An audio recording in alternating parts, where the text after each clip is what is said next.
Everybody, welcome to Down to Earth with Harriet Kamek. It is Friday, September 20th, and I don't know about you, but I can't believe it's Friday, but it is Friday. It's Fearless Friday, right? It's Fearless Friday, and it's Friday.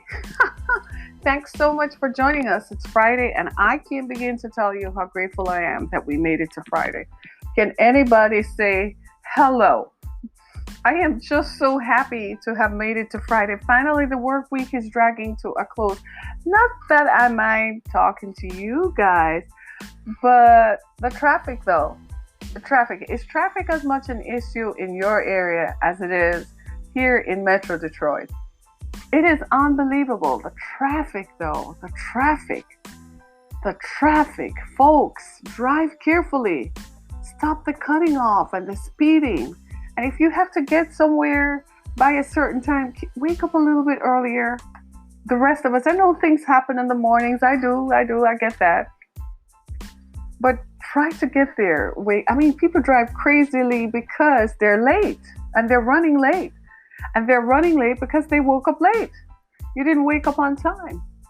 And sometimes you're on time, but then you go through the drive-through to get your morning cuppa, right? Whatever moves you.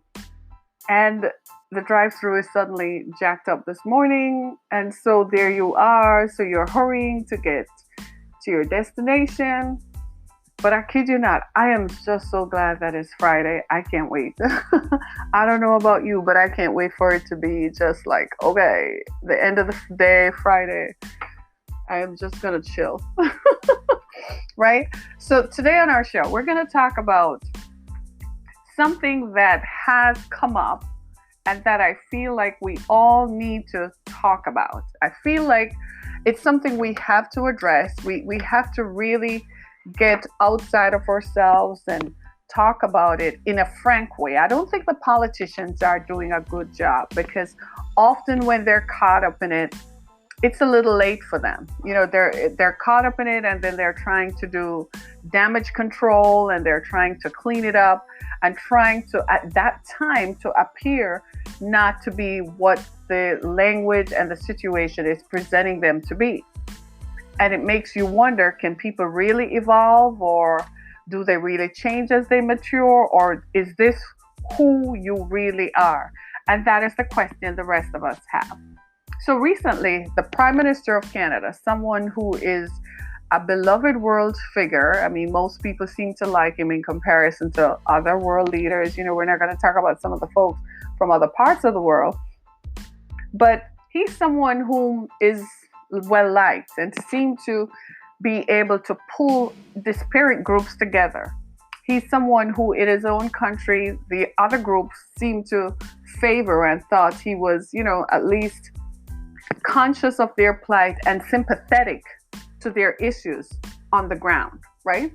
The issues that confront people of color in particular, the issues that we have to deal with and that we have to face. But recently, a picture emerged of Justin Trudeau, the Prime Minister of Canada, and the picture emerged of him in blackface.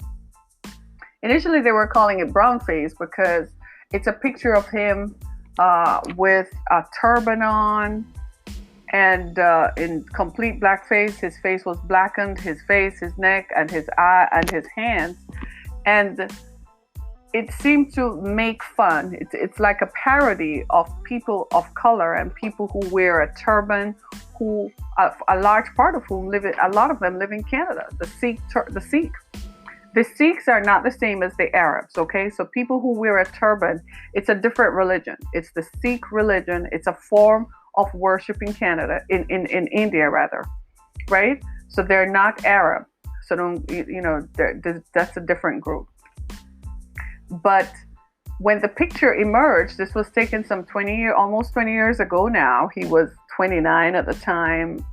And, it looks like, okay, so what do you say? So in his defense, he said it was an Arabian Nights theme at the school that he was teaching. Okay, so are we supposed to just go ahead with that and believe that? So the question we want to ask is, What was going through your mind at the time? Did you never imagine a political future? But is this, the real question is this who you are? Is this who you really are? Is this how people of color are to you? To make fun of, to make a parody of? And the reason I'm presenting the question is because it seems to me, and I like most of you, are probably thinking that it appears as if wearing blackface is a rite of passage for non-colored people. So non-colored people seem to, for whatever reason, whether they're a CEO here in America, we've certainly seen some politicians who have come out of scandal wearing blackface. It seems to me that wearing blackface is a rite of passage. Is it something that non-colored people do because they just think that this is something that, they make fun of? It just seems that way. So the question the rest of us are asking is, what's up? What's going on? Because this prime minister's political career is in serious jeopardy. I don't believe this is something with the general elections like a month away. I mean, if he had time 6 months from now, he could probably work at it. But a month from now, I think people of color are probably not going to vote for him. Doesn't mean that they're necessarily going to vote for the other candidate, but by default, the other candidate wins because the support he would have enjoyed from people of color, he's not going to get. Because now people are saying, wait a minute, that's how you think of me.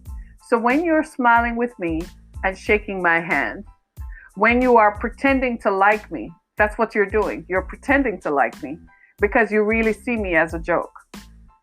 It's much like, in a lot of ways, some people, when they shake the hands of people of color, they go and wash their hands because they've been socialized for so long to believe that the reason people of color have a different color is because they're dirty, because they never wash. This is some form of, these things emerge from racism.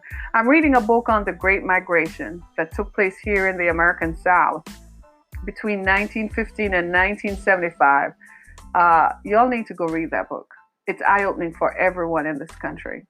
Everyone needs to read that book because it's going to tell you why things are the way they are, where those thought processes come from, and it gives you an understanding of why we are where we are today. Then it will be up to us to make up our minds if we're going to move forward, continuing on as we did based on the precepts of the past, or whether we really do realize that we need to make a change for the future. That's where Mr. Trudeau has found himself. Now, I don't know about you all, but I think Canada is trying out this political dynasty thing, much like what we have here in the US, right? Here in America, we tend to have a political dynasty.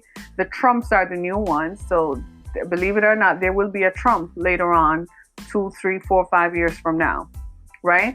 So the Kennedys, right? Right?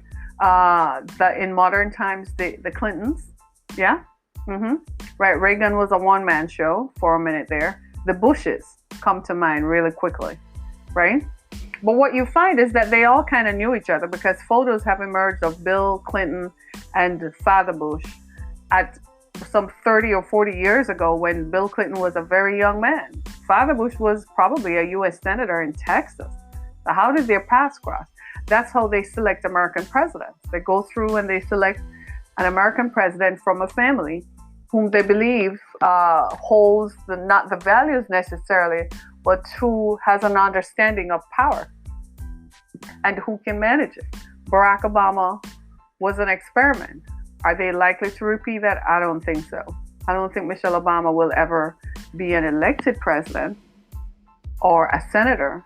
Who knows? Maybe in 10 years she might feel like it. It depends on what happens, but that's it. So Canada is trying out this political dynasty thing.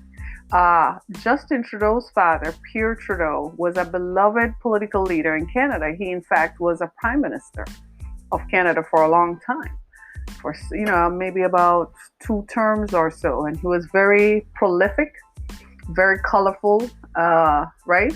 So they're trying out this dynasty thing. And so here comes Justin, who at the time when that photo was taken, he was a teacher teaching a private school. Also seems to be a rite of passage for political leaders who are privileged, right? I mean, they seem to go teach school.